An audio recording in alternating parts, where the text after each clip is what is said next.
Voici la véritable et sombre histoire de Rox et Rookie, deux victimes de l'horreur humaine. Quelque part, dans une ferme isolée, vivait un braconnier, un homme sans pitié, obsédé par une idée, créer un animal parfait, un chasseur ultime, en croisant un renard sauvage et un chien de chasse. Rookie, sa chienne, n'était pas douée. Elle ratait les pistes, ramenait les mauvaises proies. Alors il captura Rox, un jeune renard vif et rusé. Il les enferma ensemble, dans une cage minuscule. Affamé, battu, terrorisé, il voulait les forcer à s'accoupler, à créer son monstre parfait. Mais Rox refusait, Rookie résistait. Alors il frappa plus fort, coupa leur nourriture, ne laissa que la peur et la haine. Un matin, lorsqu'il ouvrit la cage, ce n'est pas l'instinct animal qu'il trouva, c'était la vengeance. Rox bondit à sa gorge. Rookie, sans hésiter, mordit ses jambes. Le braconnier hurla, se débattit, mais il était trop tard. Quand le silence revint, ils étaient libres. La souffrance, les cicatrices sur leur corps, n'étaient plus qu'un mauvais souvenir. Ils coururent, sans se retourner. Dans la forêt, loin des hommes,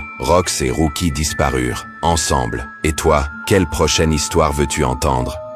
Tu savais que la Reine des Neiges a été créée pour cacher un secret très dérangeant? En 1966, Walt Disney meurt officiellement d'un cancer. Mais selon plusieurs sources internes, il n'a jamais été enterré. Son corps aurait été cryogénisé, conservé sous terre dans un laboratoire ultra secret en Californie. Le but? Le ramener à la vie. Pendant des années, personne n'en parle. Mais à la fin des années 2000, la vérité commence à remonter. Tape Walt Disney Frozen sur Google à l'époque, et tu tombes sur des articles étranges, des forums, des photos floues, des documents fuités, et même des coordonnées GPS d'un lieu suspect, près d'Anaheim. Certains internautes s'approchent trop près, des journalistes aussi. Ils manquent de découvrir l'endroit exact où le corps de Walt serait conservé. Et puis, une rumeur commence à circuler. Certains groupes mal intentionnés auraient même voulu récupérer son corps, pour le vendre ou l'exposer. C'est là qu'intervient le plan. Disney aurait lancé en urgence un projet très spécial, un film avec un nom très simple, Frozen. Et ça a marché. Depuis 2013, si tu tapes Walt Disney Frozen sur Google, tu ne trouves plus rien sur la cryogénisation. Juste Elsa, Anna, Olaf, des chansons, des robes, des jouets. Plus aucune trace du secret. Tout a été recouvert, gelé. La Reine des Neiges, c'est plus qu'un film. C'est une couverture mondiale, une opération de dissimulation. Et toi, tu crois que Walt Disney est encore là, quelque part sous la glace? Quelles sont tes théories?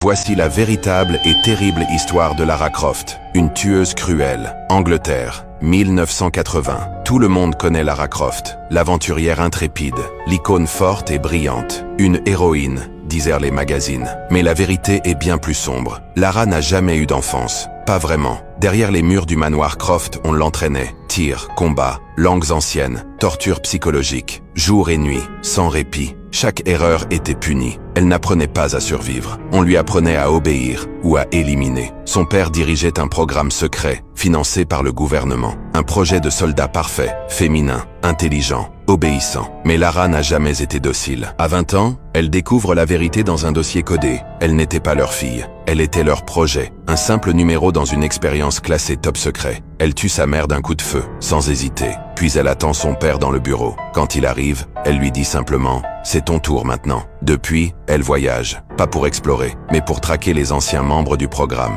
Les scientifiques, les complices, un par un. Elle ne laisse jamais de traces, jamais de témoins. Et chaque fois qu'elle en élimine un, elle raye son nom dans son journal. Froidement, comme on ferme un dossier. Et toi, quelle prochaine histoire veux-tu entendre ? Voici la véritable histoire de Tic et Tac, deux frères bouchers psychopathes. USA, 1930. Charles et William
Voici la véritable et sombre histoire des Tortues Ninja. 4 enfants dressés pour tuer. Bronx, 1980. Une pizzeria de quartier, réputée pour ses parts à $1.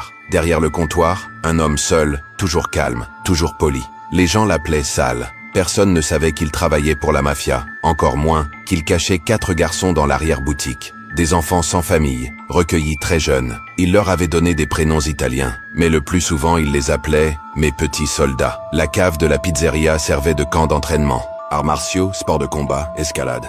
Il leur avait fabriqué des protections en cuir qu'ils portèrent sur le dos. Et chaque nuit, il les envoyait en mission pour le compte du réseau. Voler, frapper, menacer, toujours dans l'ombre, toujours en silence. Des témoins ont commencé à parler. Des adolescents masqués, rapides, violents, avec une sorte de carapace sur le dos. Les journaux ont repris l'histoire. On les a appelés les Tortues du Bronx, puis les Tortues Ninja. L'étau s'est resserré autour de Sal. La police enquêtait. Les rumeurs se multipliaient. Alors une nuit, un incendie a ravagé la pizzeria. Dans les décombres, 4 corps, carbonisés, alignés dans la cave. Sal, lui, n'a jamais été retrouvé. Des années plus tard, un créateur de BD a découvert l'affaire dans un vieux journal. Il a trouvé l'histoire inspirante et en a fait un dessin animé, drôle, coloré. Et toi, quelle prochaine histoire veux-tu entendre?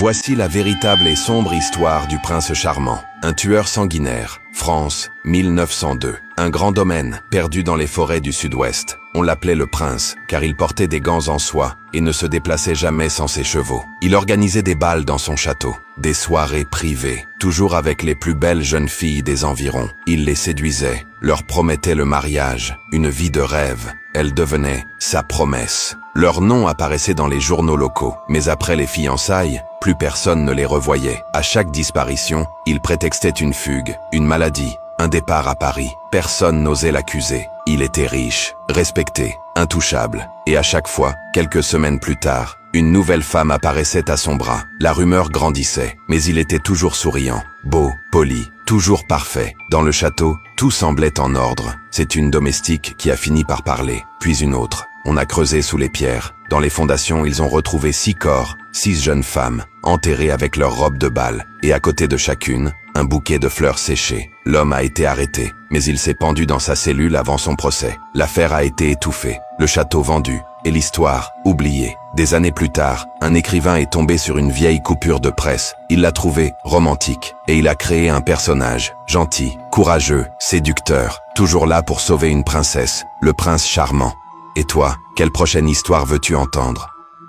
Voici la véritable et sombre histoire des Aristochats. Ils étaient élevés pour être dépecés. Paris, début des années 70. Rue de Verneuil, une maison immense, cachée derrière des grilles dorées. Dedans, une vieille femme riche, seule, excentrique. Elle adorait les chats. Elle en recueillait des dizaines, des chats abandonnés, perdus. Elle leur offrait un palace, coussins de soie, croquettes de luxe, musique classique au gramophone. Dans le quartier, on les appelait les Aristochats. Ils vivaient mieux que certains humains dans le luxe et le confort. Mais les voisins s'interrogeaient. Elle en adoptait sans arrêt, 1, 2, 3 par semaine. Et pourtant, la maison restait étrangement calme. Jamais de miaulement, jamais de chat à la fenêtre. Et puis, il y avait les sacs, sortis au petit matin. Et cette odeur, derrière les grilles. Des années plus tard, après sa mort, on découvrit l'envers du décor. Les héritiers venus vider la maison signalèrent une forte odeur et une porte scellée dans la cave. À l'intérieur, dans la cave, des outils de boucherie, des crochets et surtout, des manteaux, fabriqués à partir de peau féline. Les Aristochats n'étaient pas choyés,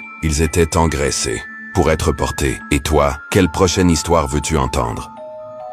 Voici la véritable et sombre histoire de Dr la Peluche, une tueuse d'enfants. États-Unis, années 90. Dottie avait 14 ans. Elle était différente. Un petit truc en plus, disaient certains. Dottie était autiste, discrète, perdue dans son monde. Ses parents, souvent absents, lui avaient construit une cabane au fond du jardin. Un petit refuge, rien qu'à elle. Là-bas, elle passait ses journées à réparer des jouets cassés, recoudre, recoller, restaurer. Les enfants du quartier l'appelaient Dr la Peluche. Au début, elle soignait vraiment leurs jouets. Un bras de poupée, une roue de camion. Puis, sa solitude grandit, son obsession aussi. Elle ne voulait plus réparer seulement les jouets. Elle voulait aussi réparer les enfants. Elle les observait, les suivait, repérait ceux qui étaient seuls. Elle leur promettait de soigner leur peluche préférée. Ils la suivaient, confiants, innocents. Ils ne revenaient jamais. Le quartier s'inquiétait. Les disparitions se multipliaient. Mais personne ne soupçonnait Dottie, la gentille fille aux jouets. Jusqu'au jour où la police força la porte de sa cabane. Sous les planches du plancher, ils découvrirent une trappe. Dans l'obscurité du sous-sol, des dizaines de petites silhouettes étaient alignées. Des enfants figés, costumés, leurs yeux grands ouverts, leur corps transformés en poupées humaines. Dottie les avait réparés, à sa manière, pour qu'ils restent parfaits, à jamais. Et toi, quelle prochaine histoire veux-tu entendre? Savez-vous quelle est la couleur de sabre la plus rare dans Star Wars? Certains vont dire le noir, en référence au célèbre Darksaber. Mais il existerait une couleur encore plus rare, et elle aurait appartenu à Dark Vador. C'est une rumeur, et elle circule depuis des années dans certains cercles de fans et de collectionneurs. Ce sabre, on l'appelle l'obsidienne. Une lame bicolore, instable, mélange de vert acide et de noir, comme une fracture dans la force. On raconte que Vador l'a créé en secret, en fusionnant deux cristaux, celui d'un Jedi qui l'a tué et un fragment corrompu de son propre sabre rouge. Ce sabre n'a jamais été vu dans les films, mais il existerait dans les ruines de son château sur Mustafar. Caché, oublié, protégé par le côté obscur. Certains disent qu'il devait s'en servir contre Palpatine, mais il n'en a jamais eu le courage. Et aujourd'hui, il semblerait que des scénaristes écrivent un scénario pour l'introduire dans le prochain film de la saga. Rey le retrouverait, après des années passées cachées dans l'ombre. Elle deviendrait ainsi le Jedi le plus puissant de la saga Star Wars. Alors, mythe ou vérité, quel est ton avis? Voici la véritable et sombre histoire de Mérida, une princesse écossaise qui tue des hommes. Écosse, 1423. Elle était l'unique héritière du clan Dunbroch, belle, sauvage, indomptable. Mérida, son père, le roi Fergus, l'avait initiée très jeune à la chasse. Arc, dague, traque silencieuse. Elle était douée, trop douée. Un matin, pendant une battue, elle vise et tire. La flèche transperce le cœur de son père. Personne n'a vu. Elle dit que c'était un accident. Sa mère, la reine Elinor, comprend la vérité. Mais par honte, par peur du scandale, elle étouffe l'affaire. Et Mérida recommence. À chaque partie de chasse à laquelle elle est invitée, il y a un accident. Un garde, un noble, un prétendant trop insistant. Toujours en forêt, toujours une flèche bien placée. Mérida a soif de sang, soif de mort, de frissons. Elle ne chasse plus pour survivre, elle chasse pour ressentir. Un jour, Elinor entre dans sa chambre. Elle y découvre une boîte. À l'intérieur, des dents, des bagues, une dague rougie, les trophées de ses victimes. Les murmures commencent, les regards changent, les soupçons s'installent. Et un jour, lors d'une nouvelle battue, Mérida s'éloigne comme à son habitude. Mais cette fois, elle entend un sifflement, une flèche, rapide, précise, dans le dos. C'est sa mère, arc en main, regard vide. Elinor murmure, il faut que ça s'arrête. Elle a tué sa propre fille. Et comme toutes les autres, sa mort fut classée comme un accident. Et toi, quelle prochaine histoire veux-tu entendre? Voici la véritable et sombre histoire de Dory, une tueuse diabolique. Californie, 1994. Dans un petit quartier tranquille au bord de l'océan, vivait une vieille femme discrète. Elle s'appelait Dory, toujours souriante, un peu confuse. Elle parlait seule, nourrissait les mouettes, et passait ses journées à regarder la mer et les poissons. Les voisins la prenaient pour une mamie inoffensive, atteinte d'Alzheimer. Mais autour d'elle, les gens disparaissaient. Des livreurs, des ados bruyants, des gamins insolents. Le facteur, un livreur, un jeune qui venait tondre sa pelouse. Tous avaient accepté de prendre le thé chez elle par politesse. Aucun n'était jamais ressorti. Les voisins la trouvaient étrange. Elle sortait des sacs poubelles à toute heure du jour et de la nuit. Ce que personne ne voyait vraiment, c'est que Dory empoisonnait ceux qu'elle n'aimait pas. Et avec leur reste, elle allait nourrir les mouettes et les poissons qu'elle aimait tant. La police a été alertée, et quand une odeur suspecte s'est échappée de sa cave, ils ont décidé d'intervenir. Dans la maison, le calme, l'odeur du thé à la menthe, mais dans la cave, des restes humains prêts à être découpés et donnés aux poissons. Quand on l'a arrêtée, elle a juste souri. Moi, j'ai oublié. Je suis gentille, je crois. Je veux juste retrouver mes amis poissons. Elle a été internée, et à chaque interrogatoire, elle prétendait ne plus se souvenir de rien. Aucune condamnation. Elle a fini ses jours dans un hôpital psychiatrique, toujours souriante. Et toi, quelle prochaine histoire veux-tu entendre?